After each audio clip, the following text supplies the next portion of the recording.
Bulletin की शुरुआत करते हैं एक बड़ी खबर के साथ। रायसेन से बड़ी खबर, जहां तेल के टैंकर में भीषण आग लग गई है। टैंकर पलटने के दौरान आग लगी है। हादसे में ड्राइवर क्लीनर की मौत हो गई है। फायर ब्रिगेड की टीम मौके पर मौजूद है। सुल्तानपुर थाने के NH 45 के पास की यह घटना है। तस्वीरें आप देख पा रहे हैं किस तरह से भीषण आग लगी है। रायसेन से ये बड़ी खबर है। तेल के टैंकर में आग लग गई है। टैंकर के पलटने के दौरान आग लगी है और इस हादसे में ड्राइवर क्लीनर की मौत हो गई है। फायर ब्रिगेड की टीम मौके पर मौजूद है। आग बुझाने की कोशिश लगातार यहां पर की जा रही है। सुल्तानपुर थाने के NH 45 के पास की यह घटना है।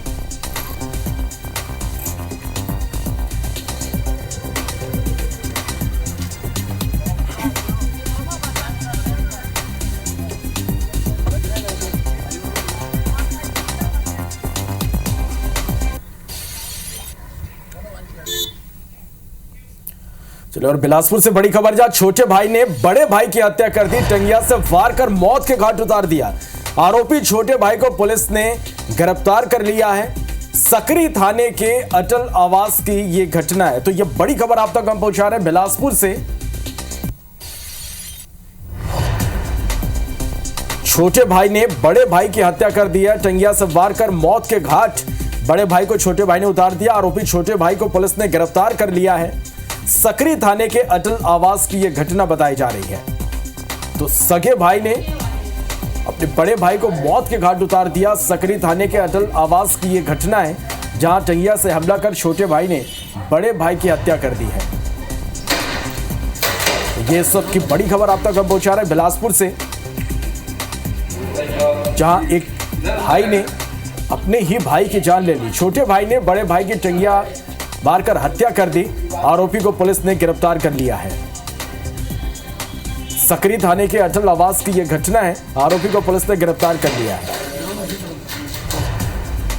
तो ये बड़ी खबर आप तक पहुंचा रहे बिलासपुर से। छोटे भाई ने बड़े भाई की हत्या कर दी है। टंगिया से वार कर छोटे भाई ने बड़े भाई को मौत के घाट उतार दिया है।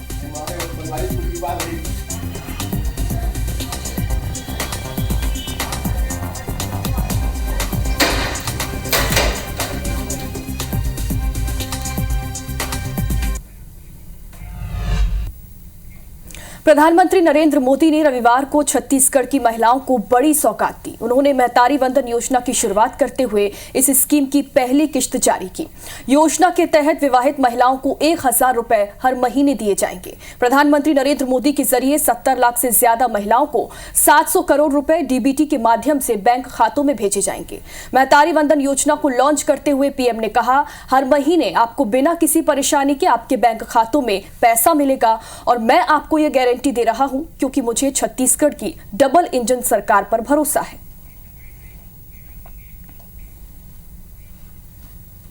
महतारी वंदन योजना के तहत छत्तीसगढ़ की 70 लाख से ज्यादा माता बहनों को हर महीने 1,000 रुपया देने का वायदा किया गया था।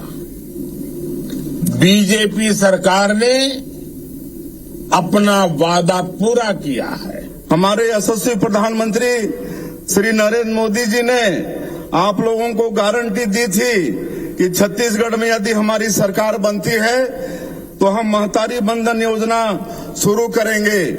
लीजिए, प्रधानमंत्री जी की गरिमामय उपस्थिति में आज से इस योजना की शुरुआत हो रही है।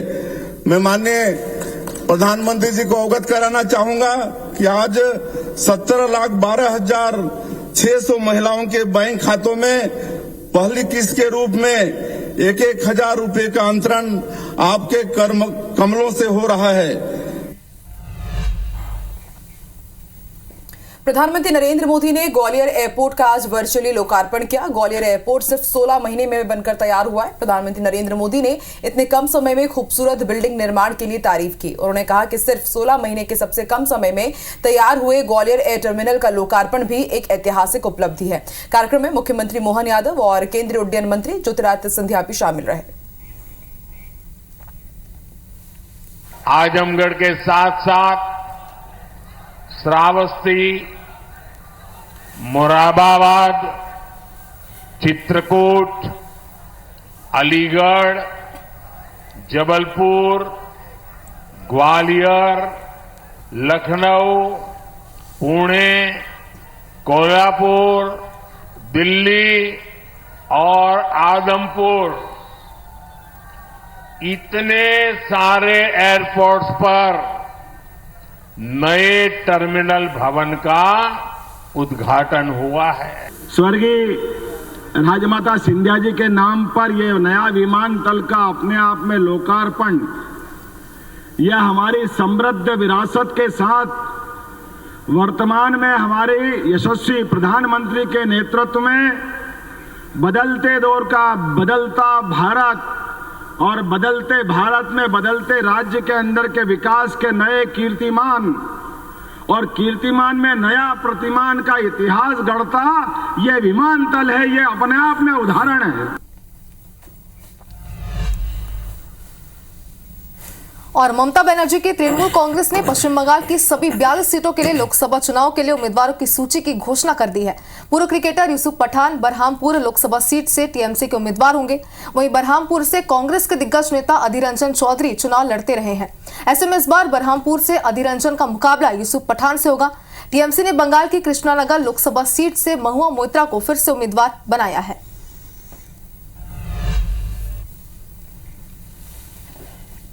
दो 2024 लोकसभा चुनाव से पहले पश्चिम बंगाल की ममता बनर्जी सरकार ने रामनवमी पर अवकाश रखने की घोषणा की है। ये पहला मौका है जब राज्य में रामनवमी पर सरकारी छुट्टी घोषित की गई है। रामनवमी 17 अप्रैल को है। राज्य सरकार की तरफ से जारी किए गए एक आदेश में इसका ऐलान किया गया। पश्चिम बंगाल सरकार के इस फैसले को लेकर बीजेपी ने पलटवार भी किया है। बीजेपी आईटी सेल के प्रमुख अमित मालवीय ने तंज कसते हुए लिखा है कि ममता बनर्जी जो हर बार जय श्री राम सुनते ही गुस्सा हो जाती थी, उन्होंने पश्चिम बंगाल में रामनवमी को सार्वजनिक अवकाश घोषित कर दिया है। मालवीय ने लिखा है कि ऐसा उन्होंने अपनी हिंदू विरोधी छवि की वजह से किया है। हालांकि अब बहुत देर हो गई है। रायपुर लोकसभा चुनाव और प्रत्याशियों को लेकर आईबीसी 24 के आयोजित मैदानी महाभारत कार्यक्रम में भाजपा और कांग्रेस नेता समेत आम जन शामिल हुए। इस दौरान कांग्रेस के आरोपों का जवाब देते हुए भाजपा विधायक पुरंदर मिश्रा ने कहा कि ईवीएम सेट है, कांग्रेस चुनाव हार गई तो ईवीएम सेट है और जीत गई तो सही है। वहीं भाजपा प्रवक्ता अमित शाह ने कहा कि ईवीएम का full form every vote for Modi बताया। ईवीएम को लेकर भाजपा नेताओं के इस बयान पर कांग्रेस ने पलटवार किया। कांग्रेस प्रवक्ता धनंजय ठाकुर ने कहा कि ईवीएम पर हमारे आरोपों को आज भाजपा नेताओं ने प्रमाणित कर दिया है और इसीलिए बीजेपी बैलेट पेपर की जगह ईवीएम से वोट कराती है। अरे ईवीएम पहले से सेट है। मैं सेट इसलिए बोला 18 में जीत गए तो सेट है, हम अभी जीत गए तो सेट है। ईवीएम का काम ईवीएम करता भाई। आप जीत गए तो ईवीएम ठीक है और नहीं जीते तो खर्च है। इन कांग्रेसियों को जवाब मेरा एक ही है, ये ईवीएम को दोष देते ना, तो इसीलिए मैं कहता हूँ EVM, the full form of EVM is every vote for Modi. Congress के आरोप को आज इन दोनों नेताओं ने पुख्ता किया है, प्रमाण दिया है। इसीलिए भाजपा ईवीएम के खिलाफ बैलेट पेपर से चुनाव के परिसर नहीं है और सिर्फ ईवीएम के बदौलत ही चुनाव जीतती है। बीजापुर में 2 बीजेपी नेताओं की नक्सली हत्या मामले में साय सरकार जांगला पहुंची। गृह मंत्री विजय शर्मा, वन मंत्री केदार कश्यप के साथ संगठन महामंत्री पवन साय, भाजपा प्रदेश अध्यक्ष किरण देव और श्रीनिवास जांगला पहुंचे, जहां उन्होंने मृतक कैलाश नाग और कटना तिरुपति के परिवार से मुलाकात की और शोक संवेदना प्रकट की। इस दौरान गृह मंत्री ने कहा कि सरकार नक्सलियों से बातचीत के लिए तैयार है। सरकार हर गाँव का विकास चाहती है। इधर बस्तर में 43 बीजेपी नेताओं को सुरक्षा मिलेगी। बस्तर में बीजेपी नेताओं पर जारी नक्सली हमले को देखते हुए ये फैसला लिया गया है। बीजेपी नेताओं ने गृह मंत्री अमित शाह को चिट्ठी लिखी थी। बता दें कि बस्तर में नक्सली लगातार बीजेपी नेताओं को टारगेट कर रहे हैं। एक साल में बस्तर में 9 से ज्यादा बीजेपी नेताओं की हत्या की गई है। ग्वालियर में उड्डयन मंत्री ज्योतिरादित्य सिंधिया ने राज्यपाल की गाड़ी चलाई। सीएम मोहन यादव को आगे वाली सीट पर बैठाया। पीछे की सीट पर राज्यपाल मंगूभाई पटेल बैठे। विधानसभा अध्यक्ष नरेंद्र सिंह तोमर भी कार में बैठे। कार्यक्रम स्थल से नए एयरपोर्ट तक ज्योतिरादित्य सिंधिया ने गाड़ी चलाई। ईडी की कार्रवाई के दौरान महादेव सट्टा ऐप मामले में बड़ा खुलासा हुआ। ईडी के अनुसार सट्टा ऐप से मिली रकम को शेयर मार्केट में निवेश कर वैध बनाया जा रहा था। इसमें 29 फरवरी 2024 तक भारतीय और विदेशी कंपनियों का कुल स्टॉक पोर्टफोलियो करीब 1190 करोड़ रुपए पाया गया। और इस मामले में कोलकाता से सूरज चौखानी और भोपाल से गिरीश तलरेजा के अलावा 9 अन्य आरोपी गिरफ्तार किए जा चुके हैं। बड़ी खबर आपको श्योपुर से बता दें, गामिनी चीता ने 5 शावकों को जन्म दिया है। ये बेहद good news Kuno national park से।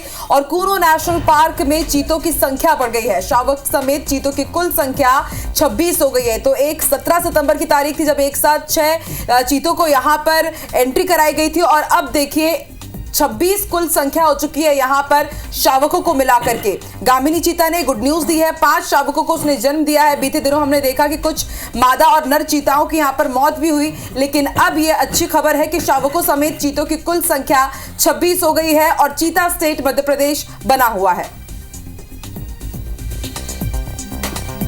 तो कूनो में चीतों का कुनबा बड़ा है, किलकारी नहीं गूंजी है शावकों की। गामिनी चीता ने 5 शावकों को जन्म दिया है और हम आपको तस्वीरें भी दिखा रहे हैं। आप देखिए किस तरह से अटखेलियां करते हुए ये नन्हे नन्हे चीते नजर आ रहे हैं। शावक हैं ये नए शावक जो अब कूनो नेशनल पार्क की शान बढ़ाएंगे।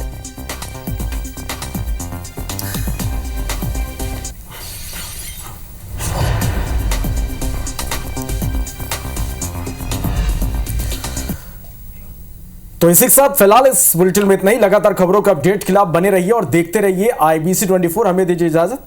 नमस्कार। क्या सरकार मानेगी नक्सलियों की शर्त? क्या नक्सली देंगे सरकार का साथ? छत्तीसगढ़ में क्या मुमकिन है सुलह? शांति की शपथ, बस्तर का अग्निपथ। देखिए आज रात 8 बजे सिर्फ IBC 24 पर।